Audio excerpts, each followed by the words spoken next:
Bonjour à tous, j'espère que vous allez bien. Bienvenue sur la Demoiselle au Pivoine, chaîne où l'on parle parfum et littérature. Et on se retrouve aujourd'hui pour une vidéo parfumée, spécialement consacrée à mon top 5 de la marque Théo Cabanel. Vous l'avez très sûrement vu passer si vous me suivez sur Instagram. J'ai eu l'extrême chance d'être invitée à l'inauguration de la boutique de la marque, pas très loin de Châtelet, située rue d'Argout. Pour cette occasion, je voulais vous présenter donc les 5 flacons que je possède et qui sont mes préférés. Mais notamment lors de cette soirée d'inauguration, j'ai pu faire des découvertes qui n'ont fait d'autre que augmenter cette fameuse wishlist dont je vous parle très souvent. Vous savez qu'elle est extrêmement longue, confirme à FAQ.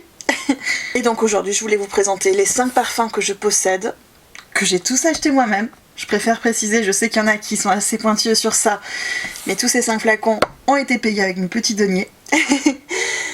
Et évidemment, vous présenter les fragrances qui, je l'espère, me rejoindront très vite. Allez, on commence tout de suite.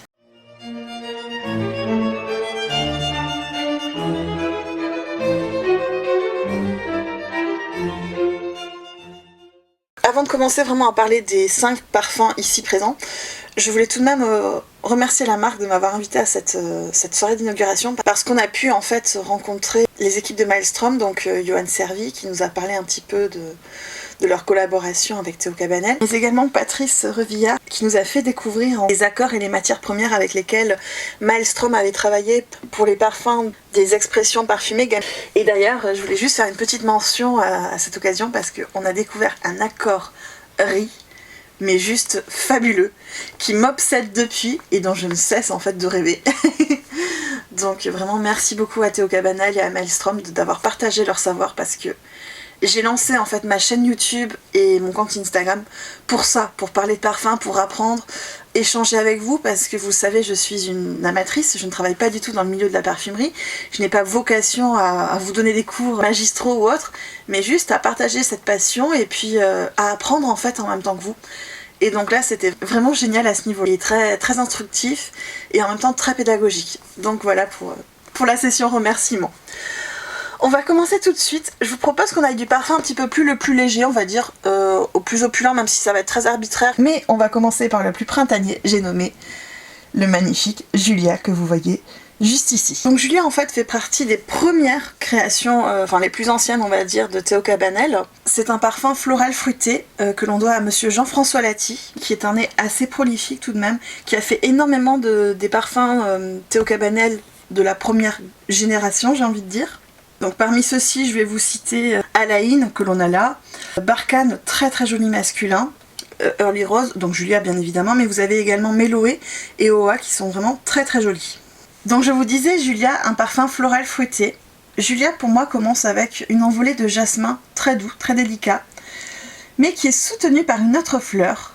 Celle-ci a un côté un petit peu vert, vous voyez le croquant. Et c'est en fait au fil de mes recherches que j'ai compris que c'était la jacinthe.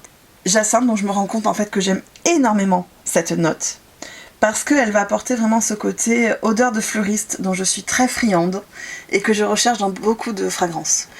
Je vous ferai d'ailleurs une vidéo sur ce thème-là, mais plutôt au printemps prochain, promis. C'est vraiment un parfum que j'aime énormément, qui a été un presque coup de cœur olfactif quand je l'ai découvert. C'est vraiment la senteur de printemps par excellence, avec ce côté vert craquant qui me rappelle quelque part déjà le printemps d'Oriza le Grand. Et puis petit à petit, en fait, cette senteur va devenir un bouquet floral qui se développe très en délicatesse et en finesse, très classe.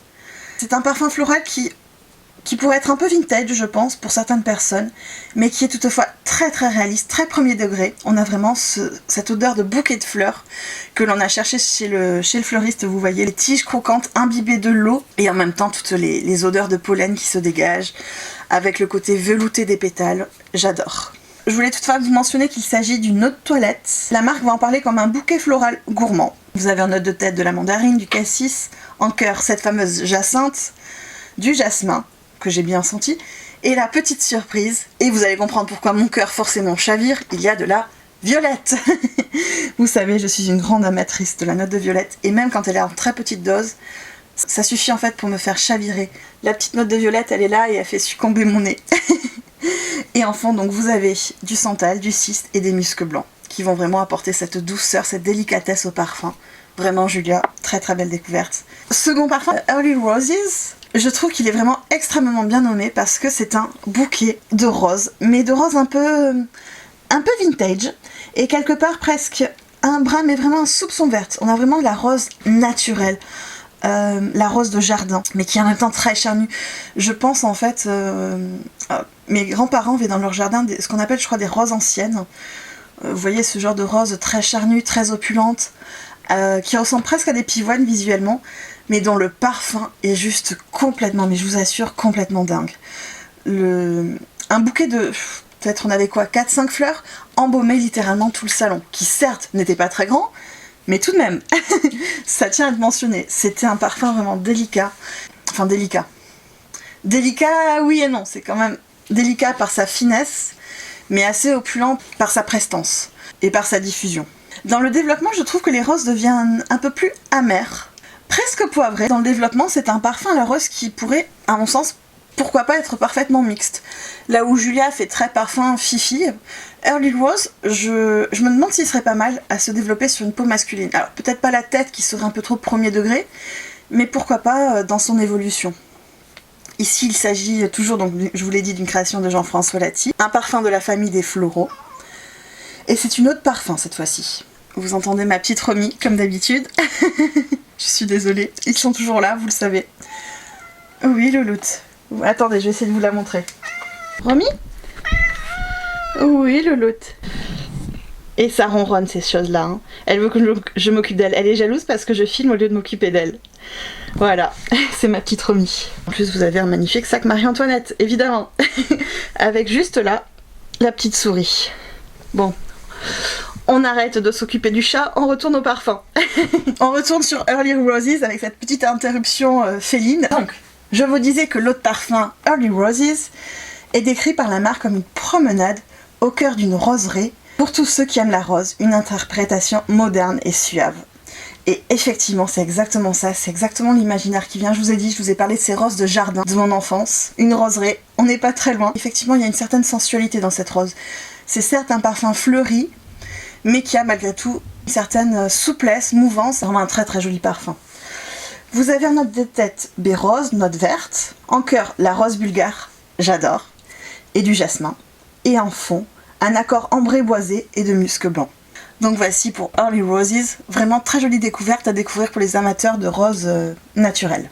Je vous propose de poursuivre avec Alaïn parce qu'il fait partie de l'ancienne gamme, en fait, en quelque sorte, enfin la gamme la plus historique de Théo Cabanel, là où Oh là là et Café Cabanel sont des créations un petit peu plus récentes. Alaïn, vous voyez, moi j'ai encore un ancien flaconnage. Depuis, le flacon a été modifié 2 fois. Je les trouve très jolis, mais peu importe, le jus en tout cas reste le même, ça je peux vous le garantir. Alaïn, c'est vraiment un parfum oriental chaud. Je trouve qu'il est centré autour de l'ambre, d'un encens fumé, de rose, de vanille, et puis un côté un petit peu piquant du poivre qui apparaît. Il me rappelle les cônes d'encens, je pense que c'est ça, parce que je sais qu'il me rappelle un souvenir olfactif que je n'arrive pas à cerner, et je pense que ce sont ces cônes d'encens, honnêtement, je ne vois pas d'autre chose. Ou alors peut-être un souvenir de voyage, je ne sais pas. Si vous avez des idées d'où cette odeur pourrait me venir, je suis preneuse, parce que vraiment ça m'intrigue. Peut-être un côté un peu papier d'Arménie éventuellement. Ça fait un petit moment que j'ai pas senti cette odeur, mais peut-être, à voir. Comme je vous dis, j'arrive pas à me souvenir en fait. C'est quelque chose d'assez enfoui et qui me perturbe un petit peu tout de même. J'aimerais bien savoir. Pour moi, c'est vraiment un parfum tourné autour de la rondeur de la vanille avec ce côté encens, fumé et bois chaud qui est vraiment superbe. Je l'adore, Alaïn. Pour vous donner une image, ça serait vraiment le parfum de Scheherazade. Vous voyez le parfum qu'elle mettrait le soir avant d'aller raconter au sultan un des fameux contes des 1001 nuits. La marque va le décrire comme un parfum ambré doux, un voyage au Mexique. Vous voyez, moi j'ai pensé plutôt à l'Orient, à la Perse, et en fait non, plutôt une référence au Mexique, avec ses effluves chaudes et enveloppantes, de la vanille évidemment, auxquelles se mêlent des arômes épicés. C'est peut-être le côté épicé, moi, qui m'évoque au contraire l'Orient. C'est bien entendu une eau de parfum de la famille orientale florale, qui a été créée encore une fois par Jean-François Lati. Vous avez en note de tête de la bergamote baie rose. En note de cœur, vous avez de la rose, du jasmin, de l'ylang-ylang et de la fleur d'oranger. Et en fond, vanille, labdanone, iris, benjoin et musc. Une petite pépite pour les amateurs du genre. Donc voici pour Alaïn, qui est d'ailleurs le premier parfum que j'ai acquis dans la marque il y a un petit moment et que j'aime beaucoup. Je l'ai pas tant utilisé que ça parce que j'avais plusieurs échantillons que j'ai épuisés, mais je l'adore. Et puis il en faut très très peu parce qu'il a une diffusion assez imposante et en même temps une certaine rémanence, je trouve. On va poursuivre toujours par ordre chronologique. Café Cabanel, qui est un petit peu plus ancien que Oh là là. En Café Cabanel, une création de Cécile Zarokian. Je ne suis pas sûre que je dois vous présenter qui c'est, mais tout de même, c'est un mec qui est quand même assez connu. Elle communique pas mal sur les réseaux sociaux. Elle a fait notamment une interview avec Clémence CC Fragrance, que je vous mettrai dans la barre d'infos, en lui donnant notamment plusieurs créations chez Amouage, notamment le dernier en date Material. Elle a fait aussi plusieurs créations chez Jacques Fat, par exemple Belle Ambre. 2 créations que l'on peut mentionner pour Je Vois, Private Label et Remember Me. Elle a fait 3 parfums pour Laboratorio Olfativo, qui est, vous le savez, une de mes dernières découvertes olfactives de ces derniers temps, qui m'obsède pas mal. Donc elle a fait le Cache Noir, que j'ai très envie de découvrir, le Nérotique, que j'aime vraiment beaucoup, et le Patchouli Full. Vous voyez, Romy est encore là. On la connaît bien évidemment pour le fameux Annie de Nichané, très célèbre sur la toile. Et puis bien évidemment ce petit Café Cabanel. Alors, Café Cabanel, pour moi ça commence vraiment comme un lait à la vanille épicé, aux épices de Noël, quelque part. Il a un côté très rond, très enveloppant. En fait, il y a un côté addictif qui fait que l'on a envie d'y retourner, de retourner le sentir.